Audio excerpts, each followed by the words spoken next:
Au départ, c'était un rêve, parce que j'ai travaillé ici en tant qu'employé pendant 4 ans et je pensais que j'aurais jamais la chance ni les moyens de pouvoir me l'acheter. Et puis finalement, avec mettant des petits sous de côté, j'ai réussi. Et après, c'est devenu un endroit convivial, plein de personnes comme vous, des gourmands, des gens chaleureux, des gens qui aiment l'amitié, des gens qui aiment le partage. Et donc, c'est devenu, malgré tout, même si on ne se connaît pas beaucoup, une mini-famille, tu vois. Voilà. C'est l'un des plus anciens endroits de Lyon. Depuis 1947, quand même, ça fait du monde, tu vois. Toujours au même endroit, toujours à faire la même chose, de la bière. Chaque propriétaire a mis sa pierre à l'édifice. Moi, j'ai passé le cap de dire, allez, je fais goûter mes clients pour qu'ils puissent choisir exactement la bonne bière du bon moment et être hors ce que tout le monde croit, tu sais, blanche, blonde, brune, ambrée, je vous l'ai déjà dit 15 fois, tu vois, la bière n'est pas blanche, blonde, brune, ambrée, mais qui est plus d'a priori, qui est plus de peur, tu goûtes, si elle te plaît, si elle te plaît pas, tu la prends pas.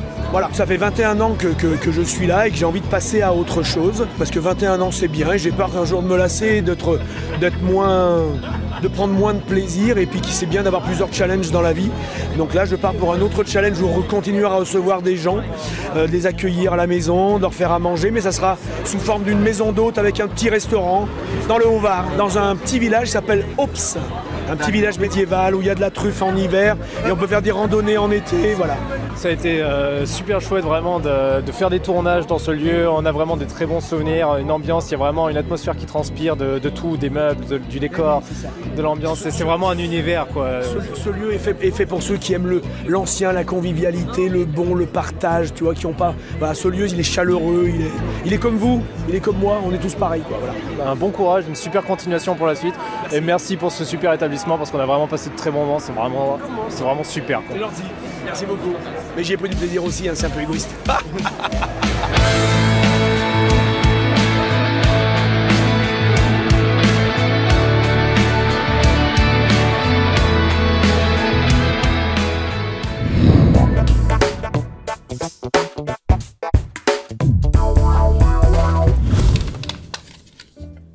Et ce sera Immigration temporelle. Et ça c'est chouette. Alors Immigration temporelle, c'est une fiction réalisée dans le cadre du concours de la saga l'été 2013, réalisée par The Chuff. The Chuff, c'est un petit bonhomme un peu particulier parce qu'en fait, quand il écrit des fictions, des sagas ou des monos, il fait essentiellement des thrillers. Des thrillers qui essayent en général d'ailleurs de reposer sur le média dans lequel il est exploité. C'est-à-dire que là par exemple on est à l'audio, dans une autre saga que je prends en exemple, Blackout.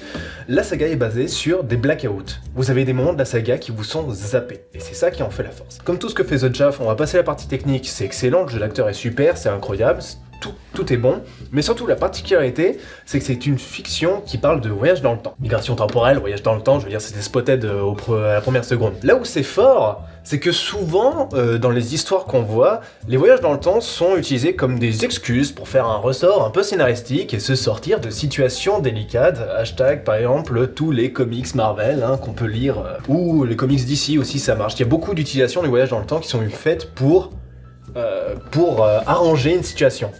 Là, c'est pas le cas. Dans Immigration temporelle, le sujet, le point de base du scénario, c'est on peut faire des voyages dans le temps. Le transporteur temporel est enfin sorti aujourd'hui. Moonrise n'a pas encore communiqué de chiffres, mais d'après les revendeurs, les ventes seraient excellentes. Monsieur Philippe Pernil a cependant annoncé que l'exploitation de son produit avait été annulée au Royaume-Uni car le voyage temporel y avait été jugé illégal. Et tout est basé sur on peut faire des voyages dans le temps. C'est-à-dire que c'est le seul point névralgique, on va dire, de toutes les histoires, parce qu'on va suivre plusieurs histoires au cours des 4 épisodes qui composent la saga, dans lesquels on va voir des voyages dans le temps, leurs conséquences, leur impact, et surtout, qu'est-ce que ça va provoquer? Quoi, Xia? Ça veut dire la même chose, leurs conséquences, leur impact, et surtout, qu'est-ce que ça va provoquer? Oui, c'est vrai, t'as raison. Et là où c'est très fort, c'est que le scénario fait mouche en fait. C'est écrit de manière suffisamment intelligente et suffisamment subtile pour prendre à chaque fois l'auditeur au dépourvu.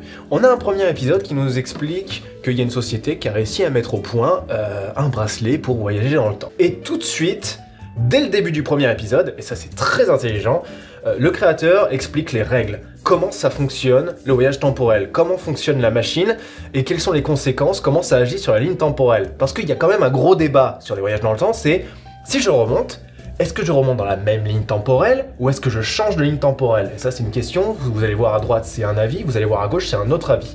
Là on fixe tout de suite le cadre, comme ça au moins on n'a pas à tergiverser sur le scénario, c'est comme ça, point barre. Du coup on comprend tout de suite comment ça fonctionne le voyage dans le temps et surtout quel impact ça va jouer. Le voyage dans le temps, c'est comme les gangsters. Lorsqu'on en voyait dans les vieux films, on trouvait ça romanesque, plein d'aventures palpitantes, on prenait ce phénomène en sympathie. Mais hors des écrans, cela n'a plus rien d'acceptable. Le simple fait de se dire que l'on a des doubles qui vivent dans des dimensions alternatives en a perturbé plus d'un, en remettant en cause l'identité de chacun. Si c'est ce phénomène qui vous préoccupe, alors vous manquez singulièrement d'ouverture d'esprit, et vous réagissez comme ceux qui ont condamné Galilée. Et pourtant, elle tourne. Les différentes lignes temporelles sont des phénomènes qui font partie de la nature. Les rejeter parce qu'elles échappent à la compréhension humaine, c'est se voiler la face. On comprend que le terme immigration temporelle a vraiment un impact une fois qu'on a tout écouté, et à ce moment-là, on reprend aussi un plaisir certain à réécouter cette fiction. Ça se réécoute plusieurs fois, vous n'êtes pas obligé de le réécouter plusieurs fois, mais si vous voulez vraiment satisfaire pleinement la compréhension du scénario, ça se réécoute plusieurs fois. Concrètement, est-ce qu'on écoute immigration temporelle? Oh ouais!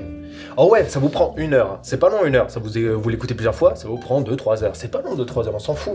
Mais par contre, c'est vraiment bien ficelé, c'est une utilisation intelligente d'un procédé scénaristique facile, mais là c'est pas un procédé scénaristique facile, c'est au contraire c'est un des points les plus difficiles à exploiter en termes de scénario. C'est super dur. Le moyen le plus facile de se perdre dans une histoire, c'est d'utiliser le voyage dans le temps, et là c'est utilisé avec brio quoi, j'ai pas d'autres mots. Donc oui, on écoute l'immigration temporelle, ne serait-ce que pour son concept qui est exploité à la perfection quoi. Écoutez l'immigration temporelle, c'est chouette.